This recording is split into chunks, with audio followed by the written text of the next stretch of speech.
Hey, welcome to Unleashed. I'm your host, Will Bachman. Unleashed is the show that explores how to thrive as an independent professional. And Unleashed is produced by Umbrex, the world's first global community connecting top-tier independent management consultants with one another. Recording here today on Sunday, March 15th. And in the interest of time, I'm just gonna self-edit this one instead of sending it to Dave, our audio engineer, because we have a topic that is important to get out there quickly. On the phone with me, I have Susan Drumm, who you may have last heard on episode 65 of this show, where we talked about how to facilitate a high-impact offsite. And Susan, who's an Umbrex member and a BCG alum and has had a fascinating career, currently runs her own firm, is going to talk to us about how to facilitate and run a highly effective video conference meeting. So with that, Susan, tell me a little bit about what we want to cover today. Yeah, I think thank you, first of all. It's great to connect with you again, and happy to get this important information out for people, given the challenges that we're facing and how there are so many people now working remotely. What I've noticed is a lot of leaders not really sure how to run effective virtual meetings. And since my own team is virtual and I've been facilitating leadership development programs virtually as well as in person for years, I've developed an understanding of what works and what doesn't and what happens to people on virtual meetings and what to do to avoid. So wanted to share that information today. And great. And I think you have an article coming out, I believe, on tomorrow, right? On Monday, the 16th, on this topic. Where can people find the print version of the article online? Yes, you just go to my website. So it's meritageleadership.com. That's MERITAGE, leadership.com/blog. And the article is called Incredibly Effective Virtual Meetings, 10 Tips to Plan and Run Them. Fantastic. So can we start with this, Susan? Like, what is different from a in-person meeting and a virtual video conference? And when we're talking about this, are we talking mainly about one-on-one meetings, or are we talking today more about larger meetings where you have three plus attendees? We're really talking about larger meetings, and part of the tips that we're talking about is the larger the meeting virtually, the more easy it is for people to check out and multitask and do other things and really not pay attention to what's going on. So one of our key questions is, how do you keep the same level of engagement that you would normally have in an in-person meeting when you have a larger? Now, if it's small, and some of these tips are great for any meeting, even if it's between two people, but you're more likely to have engagement when it's two people going back and forth than this feeling that you can kind of hide out on a virtual meeting and be a little bit less engaged. Yeah, and I'll say two things about that. So I'd say if there's 4 or fewer people, maybe 5, it's kind of straightforward. With Umbrex, we have a virtual team. We have a staff meeting once a week where 4 of us get on a Zoom video conference, and it's not that much different than being around a meeting table. You can see everybody, share your screens and so forth. No one checks out. Everybody's looking at the screen. It's kind of straightforward. Obviously, one-on-one meetings even easier. I mean, I love one-on-one Zoom video conference. You're so engaged. You're seeing the person's expression. On Friday, we held an Umbrex town hall on the implications of the coronavirus for Umbrex members and how we're helping our clients and what are we doing about our practice. We had about 50 people attending. I had not really coordinated or facilitated a large meeting like that before, and it was a very different beast. It's just hard because unlike a big room where you can scan the room and see what people are doing, a few people are on the video, a few people are on phone. It's difficult to kind of easily ask for a show of hands. It's difficult to kind of have people speak up. So it's very boring if you just kind of go one person by one person and say, okay, everybody say your piece. So even if it's 30 seconds, that's going to take half an hour. So it's just a bit more complex thing. So I'm looking forward to hearing your thoughts. And I also have a couple ideas to share. So talk a little bit about kind of some of the ideas from your piece. Let's walk us through your points. Yeah, so most of the time, so a town hall, that when it's very large, that's another beast. So we'll talk about some of the things that you have to pay attention to. I'm going to primarily focus on most of the types of meetings that are a little bit larger. Even I would say anything above 4 people, 3 or 4 people, it gets a little bit more difficult to manage. So let's say like a typical size team is about 8, maybe 10 people. So that's going to be the most common type of virtual meeting that's occurring out there. And I think one of the most important things to do is to create some connection from the outset in that size meeting. But you could still, some of this we'll talk about here and there where we could apply it to an even larger meeting. But when time's tight and you're separated by screens, it's tempting just to dive right into the work.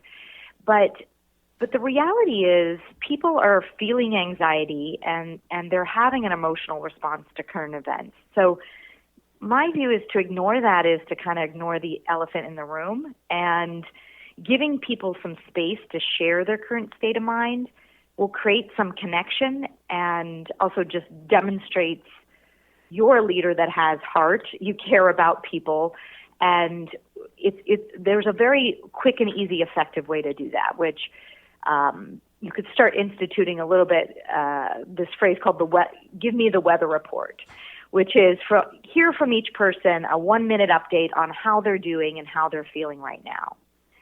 And it just gets things out on the table, and really you're there as a leader to hold space, create some empathy, let people know you care about them as a human being before maybe diving into the very important subject matter that you need to talk to at hand.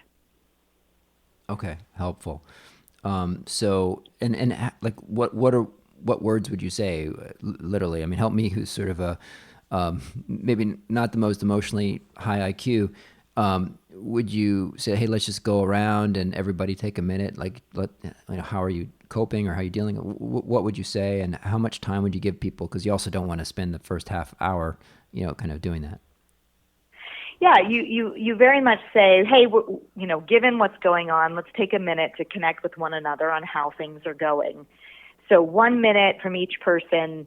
How are you feeling right now? And you could, if you're worried that people are going to go over, you could literally time it, using a timer, and go through that in that way. Another place you could get people talking from the get-go is you could even say, what's one tip something that you found that's helping you during this time?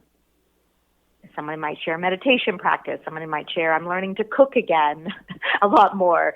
But sharing with each other one tip. And this way, if you can part of this technique is not only to get everyone's voice in the room. Again, we're not talking about the town hall size meeting, but get a lot of voices in the room and get a practice of sharing before you get into the subject matter. So people feel more comfortable sharing when you actually get into the business topic that you need to talk about, as well as meeting people where they are, and they do have an emotional response right now. Okay, thanks. Okay, let's keep going. So we talked about check-in. What are some additional tips? So think about if you've got a sense of ground rules. So most teams haven't done as many virtual meetings as are occurring now. And so you may not have ground rules in place for how to have those meetings. And I think it's worth a conversation with your team. If obviously you're going to be doing a bit more of the virtual meetings, what are those ground rules? And so I'm going to give you a couple ones that I've heard, and it would have been good with our team to discuss. The first one is default to using video cameras as a standard practice, meaning just only allow video dial-in if there's an extenuating circumstance. Obviously, if I'm on my way somewhere and I've got to go to the doctor or whatever. But really let your team know how important it is for effective communication, because so much is lost when you're phone only. You can't read body language, and you miss the connectivity. And if we're not connecting in person as much as we might normally, we need that video as an important substitute. So number one is sort of the standard is we connect on video. And if someone doesn't have a video camera at home, that's fairly easy to get now. I mean, and that's something I would encourage and find out whether or not they can expense that as well and make that a policy so that everybody can be on video. So Right. that would be one of the first ones. Okay. And most laptops will have one built in, but if it's not set up, I mean, we're talking $20, $25 to order one until they run out, because I mean, probably everybody in the world is going to be buying. Yeah, buying right. these now. Exactly. Yeah. As of now. Another one is really practicing the art of brevity and talking about how important that is to keep everyone engaged. So I kind of have a 2-minute share rule unless you're giving a longer update, unless you're going through a presentation or something that you need to delve deeper into. So it's talking about the importance of brevity with your team and trying to keep comments to shorter sound bites. Okay. I might add maybe one rule would be, hey, let's all agree that when we're on this call, we're not going to be checking email. Exactly. So the being very present with your team members, and I talk about this in reminding everyone that being a supportive team member means being present, and it's hard to feel supported by your teammate if you're not paying attention to your presentation or what you're talking about. So really staying present in a virtual meeting is how we show we care for others in the moment, because we're there present with them in these moments of crisis. At the end of the day, showing up, contributing to the conversation, that's how teams survive. And so you have to reiterate how important that is. Okay. So be present, use video, use the video. What are some other tips for the ground rules? I think encouraging your team to not be shy about asking for clarification on a point. And if you can't get a word in, to use the chat box if necessary. So there is a chat box on Zoom. I'm talking Zoom because I use that, but most of all the video conferences have some form of chat box.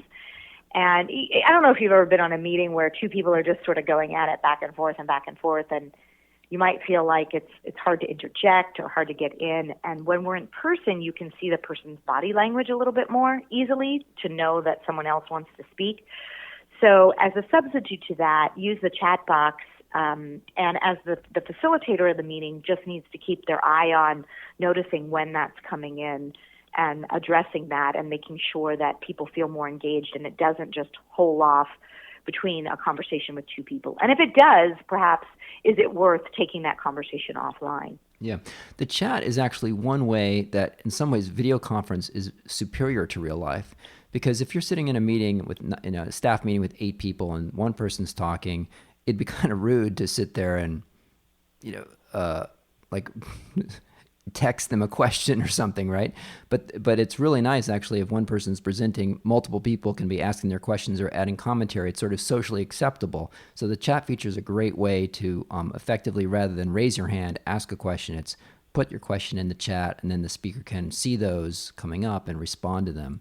And maybe another point would be, in your point about brevity, if you're giving a longer presentation, in this setting, you could really think about maybe different from a real life meeting, which is try to not use the session as conveying updates, but all of that, to the extent possible, send it ahead as a read ahead, so that in the meeting it's more about like trying to make a decision or getting people's quick feedback on something, as opposed to giving a long, detailed progress review update. Yeah, absolutely. And I would even take that a step further. I think it's super important for, let's say you need to present, more detailed information, to get very clear up front, how do you want your audience to engage? What is a specific question that it's almost think about directing their attention in a certain way, and not the generic, I'd like to get your feedback, or let me know if you have questions. Like, I'm not talking about that like sort of generality of questions. It could be, In my post, I give a couple examples, but we're going to share our approach, and we want to know. We have two ideas. We want to know if there are any others, or what are the specific potential challenges you see with the path we're on. And to ask whatever question that you want to engage the group on, ask that question up front, present, and then re-ask the question to get engagement. Does that make sense? It does. I always say, like, otherwise I could take the conversation anywhere. Otherwise I'm going to check out because I don't know what I'm listening for. And I particularly mention that over, like, tell me what I'm listening for. Tell me how I can be helpful before you dive in. So my listening is oriented to that. Yeah. I mean, I suppose it's a general meeting principle, but as a part of having effective meeting, it's even more important when you're doing virtual, when you still can't exactly see everybody really great, to have a really clear agenda for the meeting, for the leader to say, this is what we're covering. This is what we want to have when we finish today's call or video conference. This is what we want to have, in the bag, done. So this is the objective. Either we're trying to make a decision on this, or we're just trying to update everyone on this, or we're trying to understand if there's any roadblocks, or we're trying to problem solve on a specific thing, or we're trying to generate ideas, but really being clear about what is the purpose of the call, as opposed to just, hey, we're just doing a regular staff meeting just because you're supposed to have a staff meeting. Yes, exactly. So, I mean, this is important for any meeting, but even more as a facilitator of a meeting, you've got to get from the outside very clear on what, by the end of the meeting, what will be different. And I always like to put that as even that phrase, at the end of this meeting, we will have what? We will have done what? And to say that up front. And so we call it a target. So what is the target of the meeting?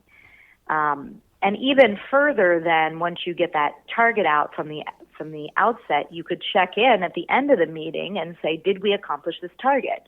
This was the target of the meeting. Did we get there? Do we need a follow-up? What does that look like? Or here's what portion of the target we accomplished, right? But in addition, you also mentioned another piece that I think is important to highlight is really describing what the purpose of the conversation is. So is it, I sort of have this DIS framework, which is to decide, are we deciding something? Or is it input? That's the I, so D for decide. I for input, am I gathering input about something to be able to make a decision in the future? Or is it S, which is sharing feedback? I need to let you guys know what our headquarters has talked about.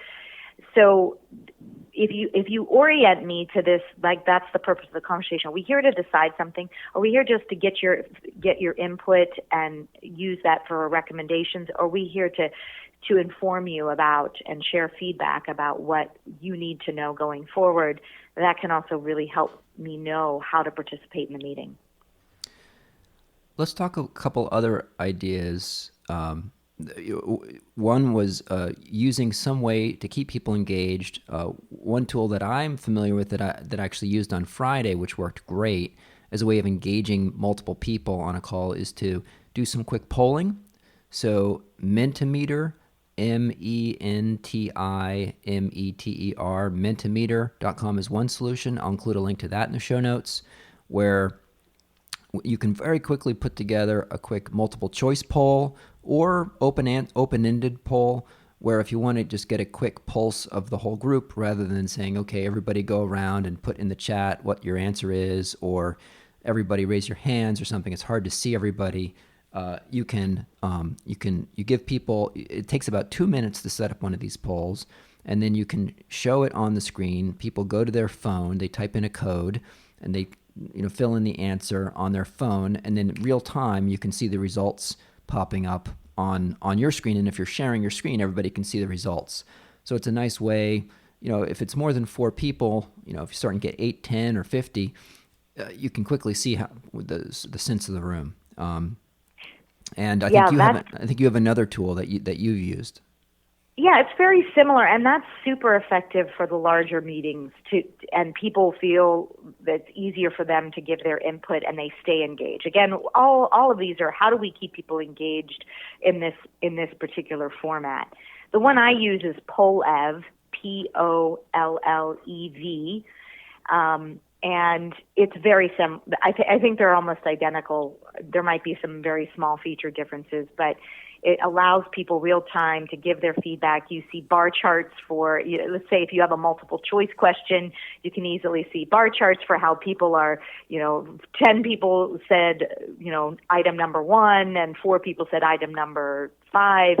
And so I find that helpful. People find it fascinating to see how other people are voting in the moment. And if you can set some of those up either real time in the meeting or ahead of time as thinking about ways to engage people, that will also make a big difference. Okay, great. So that's a tool to consider using. I think I might have cut you off earlier. So you said your article has 10 points. Do we want to go through some additional points from the piece that you've been putting together? Well, one actually that's not in here. So, but I'll give it to. But since we're on this topic, when we talk about engagement, as I mentioned before, I've had to do virtual trainings online. There's a program that we have called Rising Stars, which is leadership development for high potentials, and we deliver that virtually. And one of the things we do in the in-person trainings that work so well is breakouts, where you work with a partner or work in groups of 3s, maybe to work through how to move forward with a challenging conversation. And what we learned is you can do the same thing on Zoom.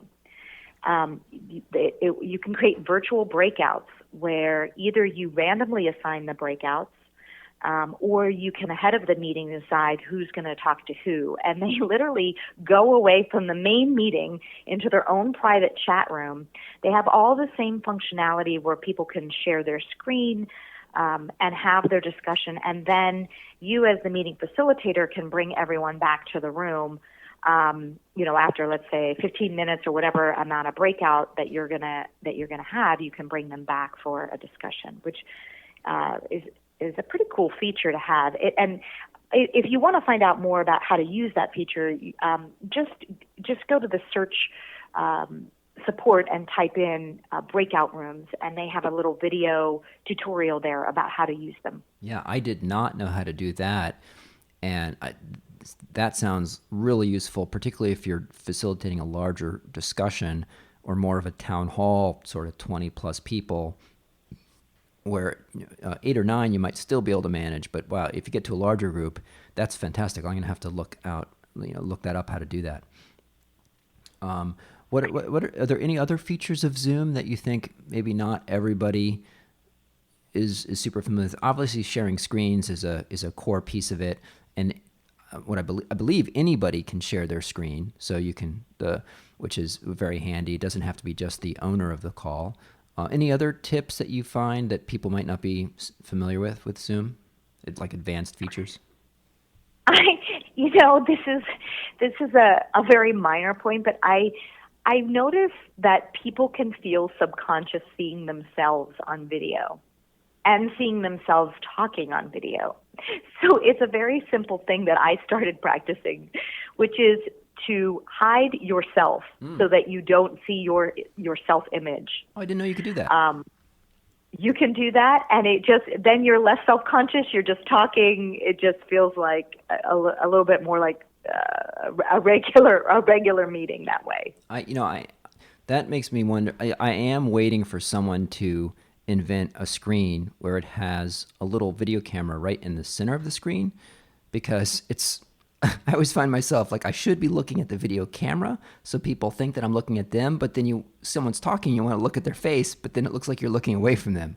So yes.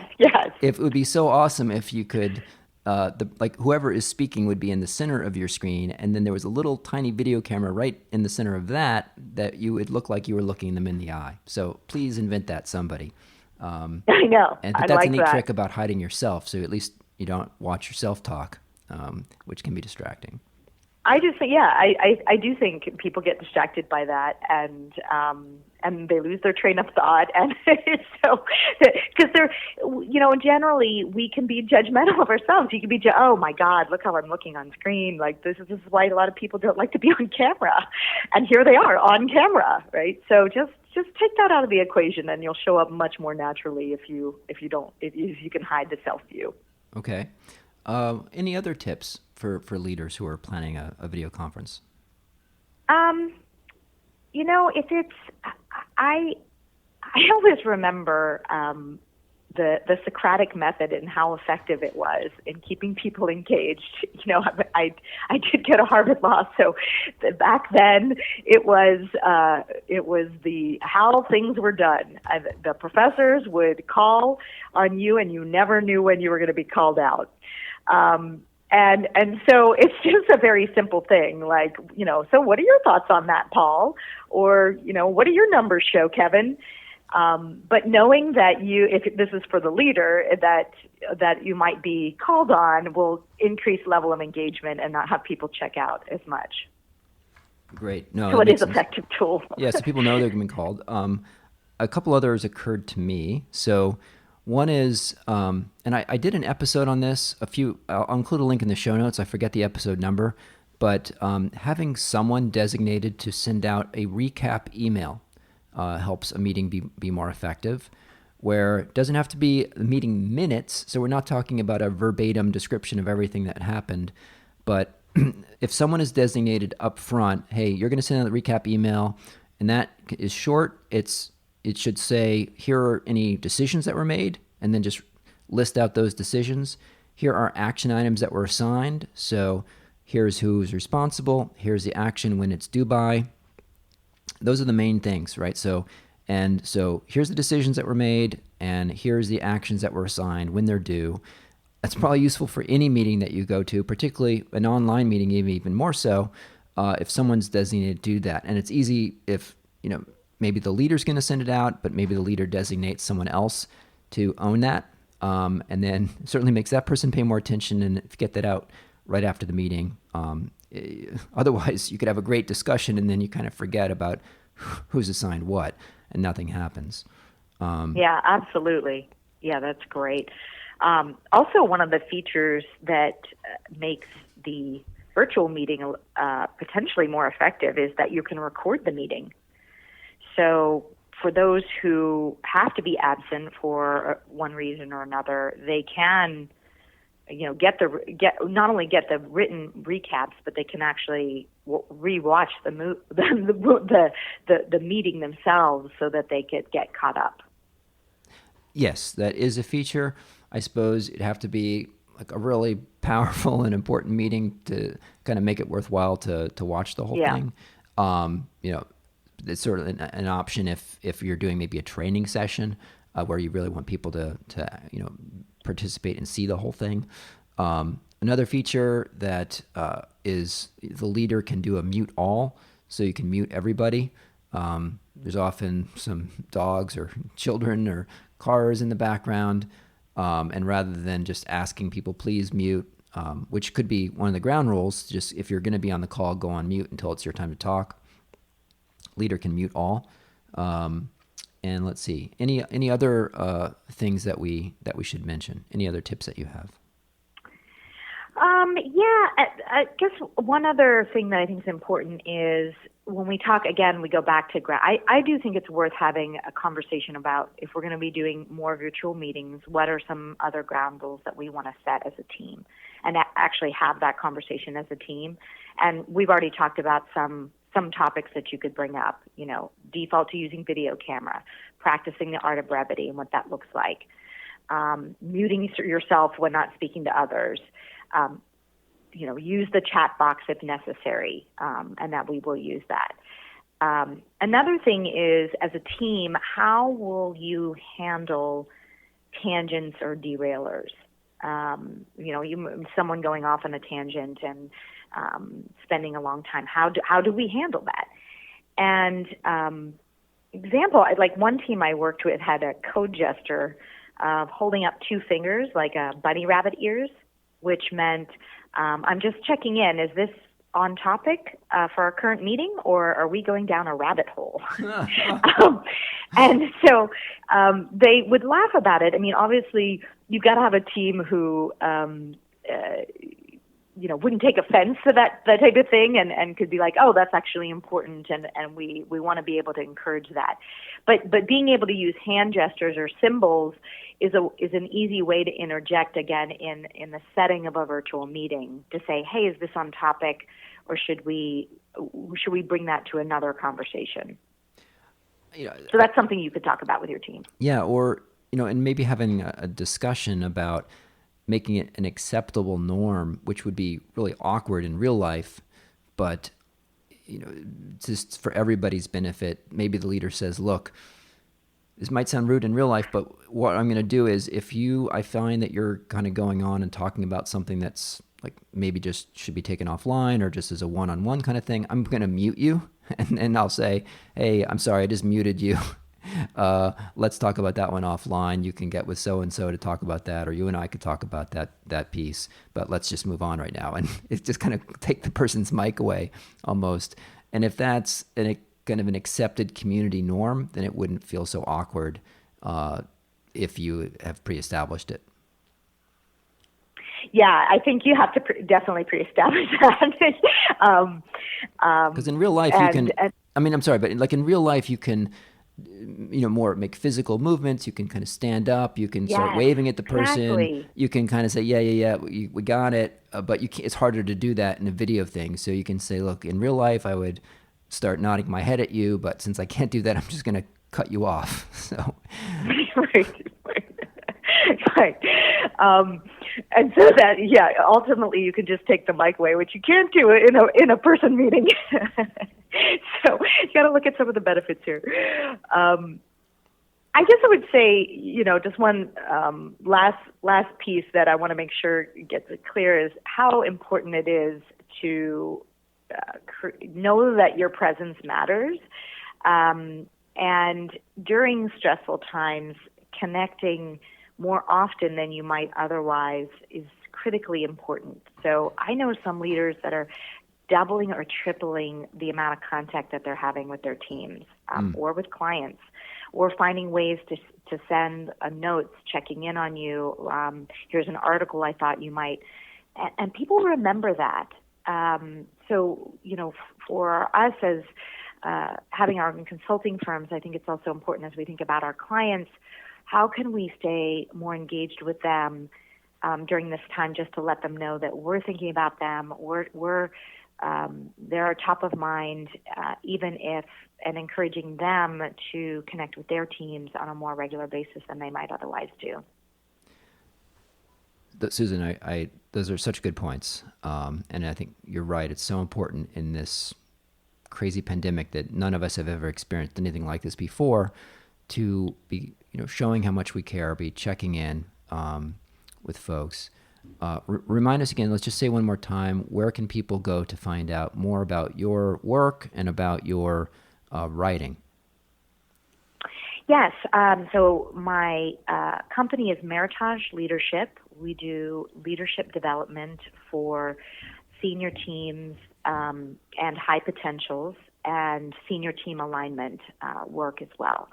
And you can find us at MERITAGE leadership.com, and the articles are under the blog tab or /blog. Susan, thank you so much for joining today. So that's it for this episode of Unleashed. Again, I obviously do not have the answers, but if you have a suggested topic out there that you'd like to see covered on the show, please email me at unleashed@umbrex.com with any suggested topics that you'd like to see us cover on the show. If you have something to add to this conversation, you'd like to be on the show, also send me a note. Again, you can find it at umbrex.com/unleash the show and on all the major podcast apps, which is obviously how you found it. And thank you for listening. Thank you.